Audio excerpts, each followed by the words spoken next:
Assalamualaikum warahmatullahi wabarakatuh. Kembali lagi dengan saya Yulia Febrianita. Nah, topik hari ini yang akan saya bahas itu adalah model konsep keperawatan. Nah, di model konsep keperawatan ini akan dibahas teori-teori keperawatan. Nah, ada banyak macam teori keperawatan.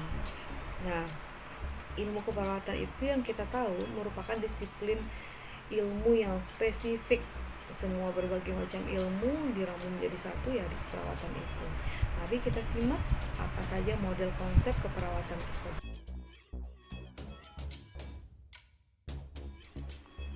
Tujuan pembelajaran kita dari model konsep keperawatan itu yang pertama adalah teman-teman bisa mengetahui model konsep Florence Nightingale, teori keperawatan Martha E. Roger, teori keperawatan Mira Levin, teori keperawatan Virginia Henderson. Tujuan pembelajaran berikutnya bisa mengetahui dan menjelaskan model konsep Dorota Orem, model konsep Jean Watson, model konsep Imogen King, dan konsep Callista Roy. Ilmu keperawatan itu merupakan disiplin keilmuan yang spesifik, yang mana dia itu berorientasi pada layanan keperawatan. Nah, keperawatan itu muncul dengan perspektif unik yang didasarkan pada perkembangan filosofi, praktek keperawatan yang terus meluas. Ilmu keperawatan itu membentuk suatu susunan yang mengatur hubungan di antara beberapa teori, yang mana gunanya mengembangkan model konseptual dan teori-teori keperawatan sebagai kerangka kerja pemberian layanan keperawatan secara komprehensif. Disiplin ilmu keperawatan itu merupakan pengetahuan ilmiah terdiri atas prinsip, teori, dan model konseptual. Pengembangan model konsep keperawatan ini perlu dikerjakan untuk memajukan disiplin ilmu pengetahuan keperawatan. Antara model dan teori ada suatu kesamaan dalam pengertian, namun sebenarnya berbeda dalam beberapa hal, diantaranya pada tingkat abstraknya. Model konseptual keperawatan diharapkan dapat menjadi kerangka berpikir perawat, sehingga perawat perlu memahami beberapa konsep sebagai kerangka konsep dalam memberikan asuhan keperawatan dalam praktek keperawatan. Model konseptual tidak dapat diuji secara langsung karena konsepnya tidak terdefinisi secara operasional, namun hubungannya dapat diobservasi. Model sering kita sama artikan dengan contoh atau menyerupai, yaitu merupakan pernyataan simbolik tentang fenomena, menggambarkan teori dari skema konseptual melalui penggunaan simbol dan diafragma. Nah, model keperawatan adalah jenis model konseptual yang menerapkan kerangka kerja konseptual terhadap pemahaman keperawatan dan bimbingan praktik keperawatan. Model konseptual keperawatan menguraikan situasi yang terjadi dalam suatu lingkungan atau stresor yang mengakibatkan seseorang individu berupa menciptakan perubahan yang adaptif dengan menggunakan sumber-sumber yang tersedia. Model konseptual keperawatan mencerminkan upaya menolong orang tersebut mempertahankan keseimbangan melalui pengembangan mekanisme coping yang positif untuk mengatasi stresor ini. Nah, menurut Tomei and Aligot, model konseptual memberikan perspektif atau kerangka kerja sebagai pola pikir yang kritis dan acuan dalam membuat keputusan bagi seorang perawat.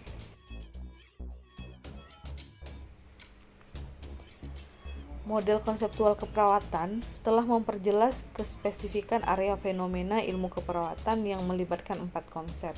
Yang pertama itu adalah manusia. Manusia merupakan pribadi yang utuh dan unik.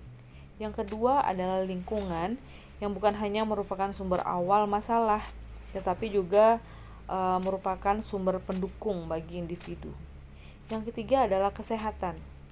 Ini merupakan konsep yang menjelaskan tentang kisaran sehat sakit yang hanya dapat terputus ketika seseorang meninggal. Konsep yang keempat itu adalah keperawatan sebagai komponen penting dalam perannya sebagai faktor penentu pulihnya atau meningkatnya keseimbangan kehidupan seseorang ataupun klien.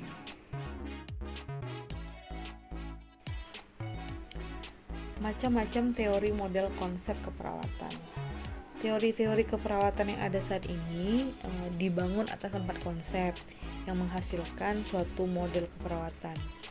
Nah, model keperawatan tersebut digunakan dalam praktek, habis itu penelitian ataupun dalam pembelajaran pengajaran.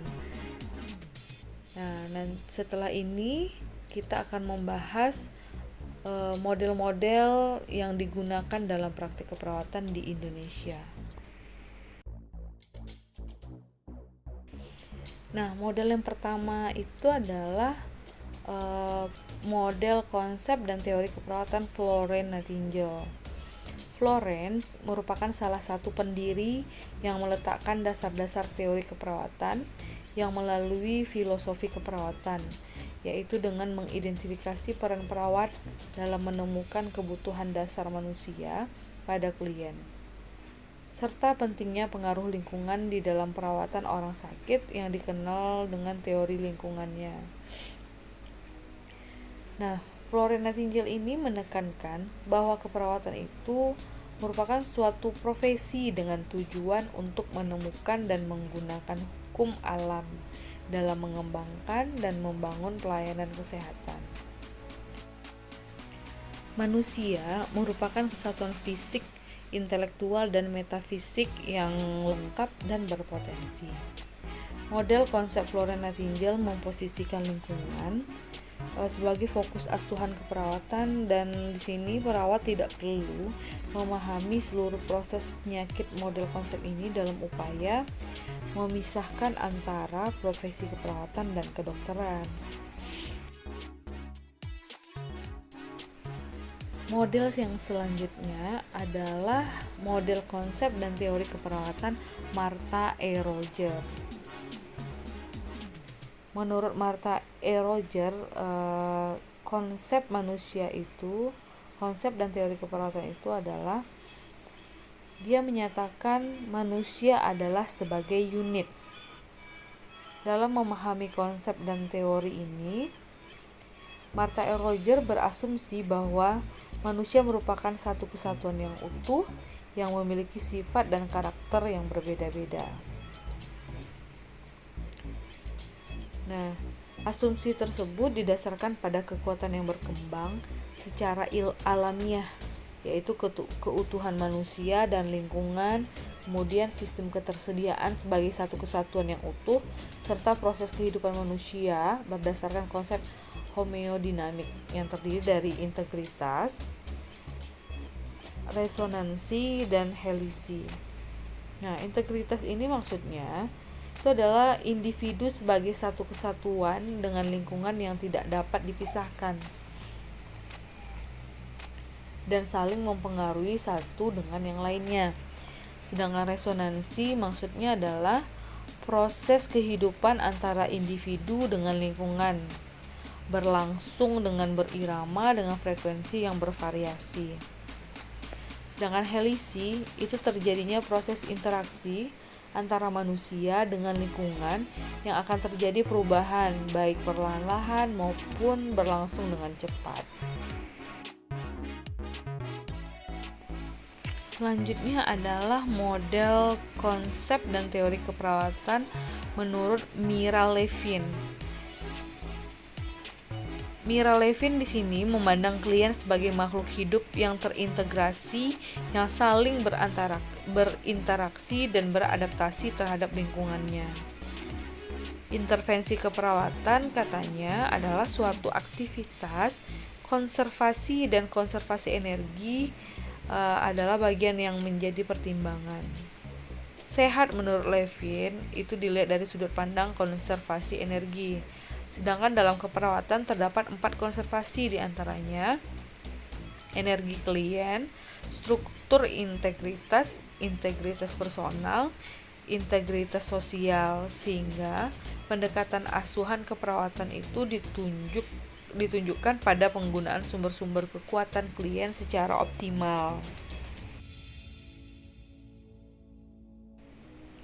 Model berikutnya, model konsep teori keperawatan menurut Virginia Henderson. Virginia Henderson itu dia memperkenalkan yang namanya definition of nursing, definisi keperawatan. Definisinya mengenai keperawatan dipengaruhi oleh latar belakang pendidikannya. Dia menyatakan bahwa definisi keperawatan itu harus menyertakan prinsip kesetimbangan fisiologis. Henderson sendiri kemudian juga mengemukakan sebuah definisi keperawatan yang ditinjau dari sisi fungsional. Menurutnya, tugas unik perawat adalah membantu individu baik dalam keadaan sakit maupun sehat. Melalui upayanya melaksanakan berbagai aktivitas guna mendukung kesehatan dan penyembuhan individu. Menurut Henderson, tujuan ASKEP atau asuhan keperawatan itu adalah kemandirian individu dalam pemuasan kebutuhan dasar manusia. Nah, Henderson itu juga mengembangkan sebuah model keperawatan yang dikenal dengan The Activities of Living. Model tersebut menjelaskan bahwa tugas perawat adalah membantu individu dalam meningkatkan kemandiriannya secepat mungkin. Perawat menjalankan tugasnya secara mandiri, tidak tergantung kepada dokter. Akan tetapi, perawat tetap menyampaikan rencananya pada dokter sewaktu mengunjungi pasien. Jadi, konsep utama teori Henderson mencakup manusia, keperawatan, kesehatan, dan lingkungan. Henderson melihat manusia itu sebagai individu yang membutuhkan bantuan untuk meraih kesehatan, kebebasan atau kematian yang damai, serta bantuan untuk meraih kemandirian. Konsep utama teori Henderson kan mencakup manusia, keperawatan, kesehatan, dan lingkungan. Jadi Henderson ini melihat manusia sebagai individu yang membutuhkan bantuan untuk meraih kesehatan, kebebasan, atau kematian yang damai, serta bantuan untuk meraih kemandirian. Jadi menurut si Henderson, kebutuhan dasar manusia itu terdiri atas 14 komponen yang merupakan komponen penanganan perawatan. 14 kebutuhan dasar manusia itu seperti yang pertama, bernafas secara normal. Yang kedua, minum dengan cukup. Ketiga, membuang kotoran tubuh. Keempat, bergerak dan menjaga posisi yang diinginkan. Yang kelima, tidur dan istirahat. Yang keenam, memilih pakaian yang sesuai. Yang ketujuh, menjaga suhu tubuh tetap dalam batas normal dengan menyesuaikan pakaian dan mengubah lingkungan. Yang kedelapan, menjaga tubuh tetap bersih dan terawat serta melindungi integumen. Integumen ini adalah kulit ya. Yang kesembilan, menghindari bahaya lingkungan yang bisa melukai. 10, berkomunikasi dengan orang lain dalam mengungkapkan emosi, kebutuhan, rasa takut atau pendapat. Beribadah sesuai dengan keyakinan, bekerja dengan tata cara yang mengandung prestasi. Yang ke-13, bermain atau terlibat dalam berbagai kegiatan rekreasi. Yang terakhir itu belajar mengetahui atau memuaskan atau rasa penasaran yang menuntun pada perkembangan normal dan kesehatan serta menggunakan fasilitas kesehatan yang tersedia.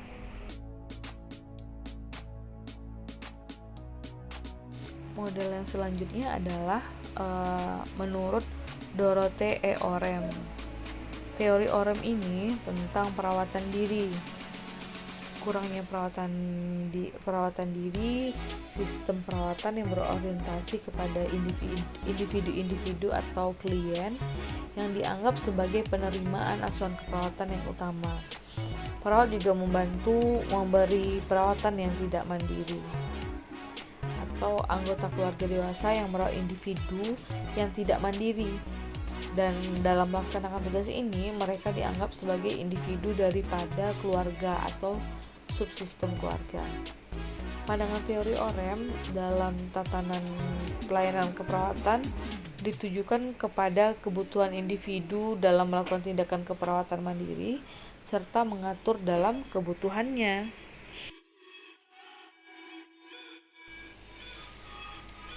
Nah, di gambar ini terlihat skema dari konsep model OREM. Nah, teman-teman bisa lihat di sini. Dalam konsep keperawatan OREM itu dia mengembangkan 3 bentuk teori. Yang pertama adalah self care, perawatan mandiri. Yang diantaranya ada perawatan diri sendiri, self care. Yang kedua, perawatan diri kurang atau self care defisit. Yang ketiga, teori sistem keperawatan. Nah, perawatan diri sendiri di sini atau self care, OREM mengumumkakan bahwa self care itu meliputi yang pertama, self care itu sendiri yang merupakan aktivitas dan inisiatif dari individu serta dilaksanakan oleh individu itu sendiri dalam memenuhi serta mempertahankan kehidupan, kesehatan, serta kesejahteraan.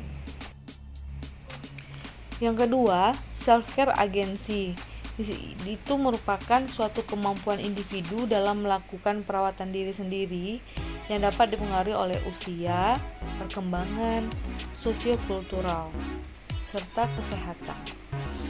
Nah, yang ketiga itu adalah tuntutan atau permintaan dalam perawatan diri sendiri yang merupakan tindakan mandiri yang dilakukan dalam waktu tertentu untuk perawatan diri sendiri. Yang keempat adalah kebutuhan self-care yang merupakan suatu tindakan yang ditujukan pada penyediaan dan perawatan diri sendiri yang bersifat universal. Nah, ada istilah self-care deficit.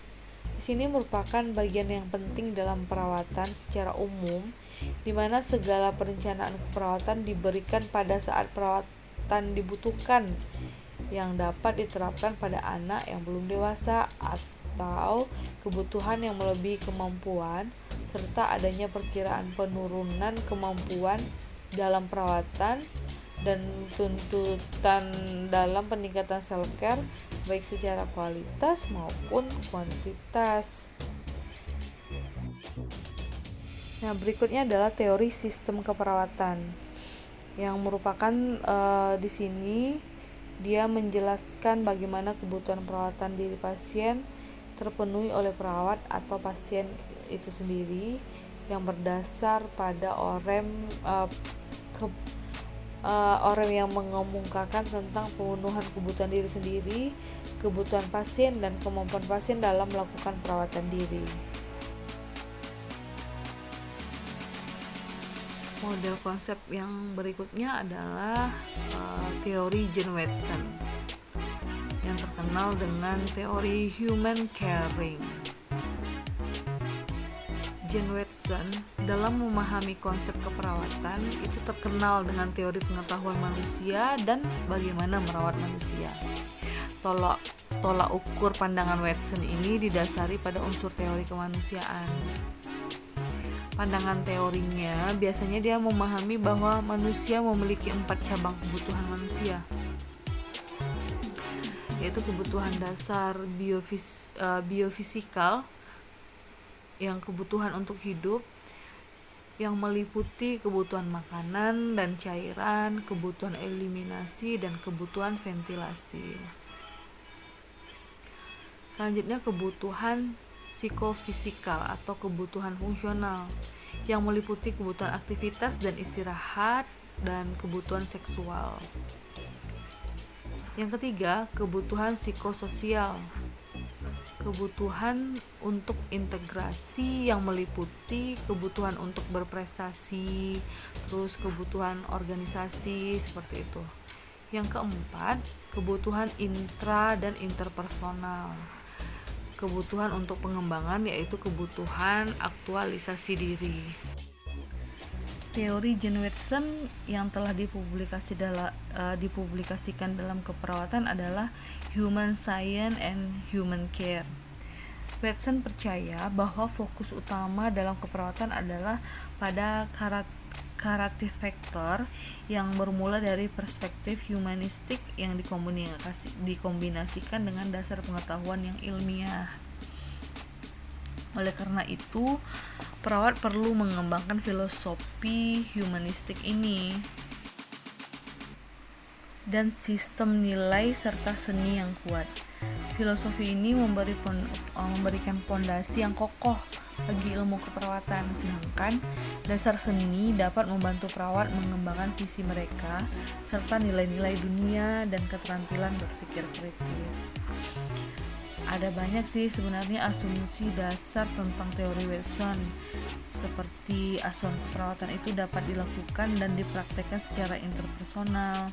Asuhan keperawatan terlaksana oleh adanya faktor kuratif yang menghasilkan kepuasan pada kebutuhan manusia.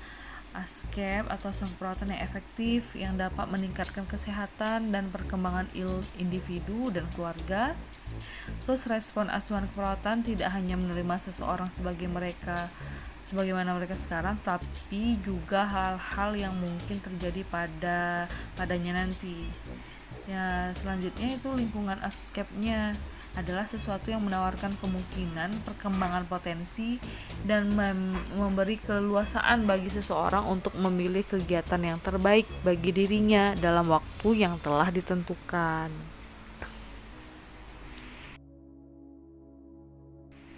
Kita lanjutkan model konsep berikutnya, itu model konsep interaksi sistem menurut Imogen King. King memahami model konsep dan teori keperawatan dengan menggunakan pendekatan sistem terbuka dalam hubungan interaksi yang konstan dengan lingkungan, sehingga King mengemukakan dalam model konsep interaksi.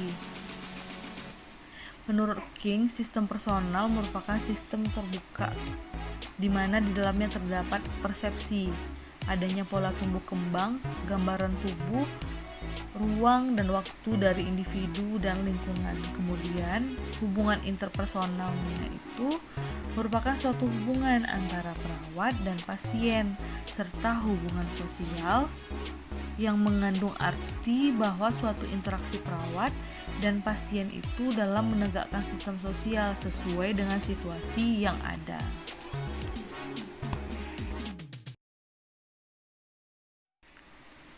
Nah, di sini dapat kita lihat konsep model Imogen King berupa diagram. Di sini ada bentuk interaksi sistem yang dinamis. Melalui dasar sistem itu, King memandang manusia merupakan individu yang reaktif, yaitu dia bereaksi terhadap situasi, orang, dan objek. Manusia di sini sebagai makhluk yang berorientasi terhadap waktu, tidak lepas dari masa lalu dan sekarang yang dapat mempengaruhi masa yang akan datang. Dan sebagai makhluk sosial, manusia itu pasti akan hidup bersama dengan orang lain dan akan berinteraksi, ya kan? Siapa yang bisa hidup di hutan? Tidak ada teman berinteraksi kecuali makhluk lain selain manusia, yaitu binatang dan tumbuh-tumbuhan. Nah, berdasarkan hal tersebut, maka manusia memiliki 3 kebutuhan dasar. Yang pertama, informasi kesehatan, pencegahan penyakit, dan kebutuhan terhadap perawat ketika sakit. Model konsep keperawatan berikutnya adalah model teori adaptasi menurut Sister Calista Roy. Roy mengatakan bahwa masalah keperawatan itu dia melibatkan mekanisme coping yang tidak efektif, yang menyebabkan respon yang tidak efektif, merusak integritas individu tersebut. Nah, masalah teori ini itu menekankan promosi kesehatan dan pentingnya membantu klien dalam memanipulasi lingkungan mereka. Kedua gagasan tersebut memiliki arti yang penting dalam kesehatan. Roy juga berpendapat bahwa ada 4 elemen penting dalam model adaptasi keperawatan, yaitu keperawatan, tenaga kesehatan, lingkungan, dan sehat. Nah, elemen keperawatan itu yang dimana arti keperawatan adalah suatu disiplin ilmu, yang mana ilmu tersebut menjadi landasan dalam melaksanakan praktik keperawatan. Keperawatan itu sebagai ilmu dan praktik yang berperan dalam meningkatkan adaptasi individu dan kelompok terhadap kesehatan, sehingga sikap yang muncul semakin positif. Keperawatan itu memberikan perbaikan pada manusia sebagai suatu kesatuan yang utuh untuk beradaptasi dengan perubahan yang terjadi pada lingkungan dan berespon terhadap stimulus. Selanjutnya, elemen manusia. Manusia yang kita ketahui adalah bagian dari sistem adaptasi, yaitu suatu kumpulan unit yang saling berhubungan, yang mempunyai masukan, terus ada proses kontrol, keluaran, dan umpan balik. Proses kontrolnya itu adalah mekanisme coping yang dimanifestasikan dengan adaptasi secara spesifik seperti itu. Sedangkan elemen berikutnya adalah elemen lingkungan. Lingkungan didefinisikan sebagai semua kondisi, keadaan, dan faktor lain yang mempengaruhi perkembangan dan perilaku individu ataupun kelompok. Yang keempat adalah elemen sehat. Kesehatan didefinisikan sebagai keadaan yang muncul atau proses yang terjadi pada makhluk hidup dan terintegrasi dalam individu seutuhnya. Di sini bisa kita lihat skema model adaptasi Kallista-Roy, yang dimana prosesnya itu ada input, proses, dan output. Di input itu adalah stimulus tingkat adaptasi, diproses mekanisme coping, regular cognitor yang menjadi perilaku kosong, fisiologinya seperti apa, citra diri, perilaku peran, dependensi mutual, yang menjadi adaptasi dan respon tidak efektif yang kita sebut dengan output. Nah, itu adalah model adaptasi Kallista-Roy. Oke, bagaimana dengan materi kita tentang model konsep keperawatan? Mudah-mudahan dapat dipahami ya. Nah, jadi dapat disimpulkan di sini bahwasanya model konsep keperawatan itu sendiri adalah cara pandang secara menyeluruh perawat dalam menganalisa atau meramalkan fenomena yang berkaitan dengan masalah pelayanan keperawatan. Nah, seperti yang sudah dibahas tadi, ada berbagai macam, ada banyak model konsep keperawatan dari berbagai para ilmuwan keperawatan kita seperti Florence Nightingale, Kallista-Roy, ada Oren. Nah, mudah-mudahan bermanfaat.